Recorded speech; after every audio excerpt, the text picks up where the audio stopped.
थोडीशी सुधारणा केली जाते आणि ते दोन्ही विड्रॉ करण्याची नाचक्की सरकारवर येते. सरकार कसं चाललेलं आहे याचं हे एक द्योतक आहे.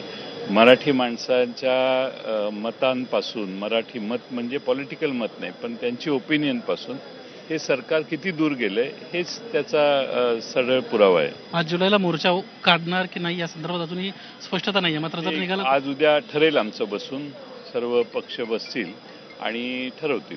संदीप क्षीरसागर आपले आमदार आहेत, त्यांच्यावर त्यांच्या जवळच्या लोकांवर लैंगिक शोषणाचा आरोप मोठ्या प्रमाणामध्ये होतोय. तुमचं काही त्यांच्याशी बोलणं झालं?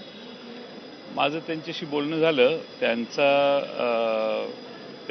त्यांच्या तिथली स्थानिक परिस्थिती ते सांगतील तुम्हाला. इथं येतीलच कदाचित ते सांगतील. शेवटचा प्रश्न, 2 आमदार आहेत, एक राजू खरे आणि दुसरा दीपक आबा.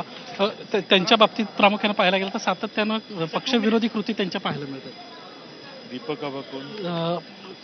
नारायण आबा पाटील. नाही, मला वाटत नाही असं काही.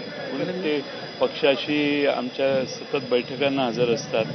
अशी कोणतीही परिस्थिती त्यांनी केलेली नाही. एकनाथ शिंदेच्या प्रवेशाला स्वतः तिथं उपस्थित राहणं असेल, तिकडे राजू एकनाथ शिंदेच्या प्रवेशाला तिथं आल्यावर त्यांना स्वागत करणं, मतदारसंघात आल्यावर किंवा जिल्ह्यात आल्यावर, हे काही पक्षविरोधी कार्य असेल असं मला वाटत नाही. राजू खरेंच्या बाबतीत काही निर्णय होतोय? राजू खरेंच्या बाबतीत नाही, काही निर्णय करायचे काय, ते आमच्या पक्षाचे विधिमंडळाचे सदस्य आहेत.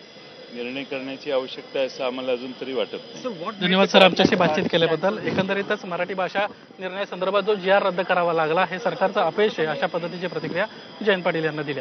कॅमेरामन सचिन शिंदे सह निलेश बुधावले, ABP माझा, मुंबई. त्यामुळे दोन्ही GR रद्द झाले आणि हा मराठी माणसाचा आणि विरोधकांचा विजय असल्याचं मत सध्या विरोधी पक्ष नेत्यांकडून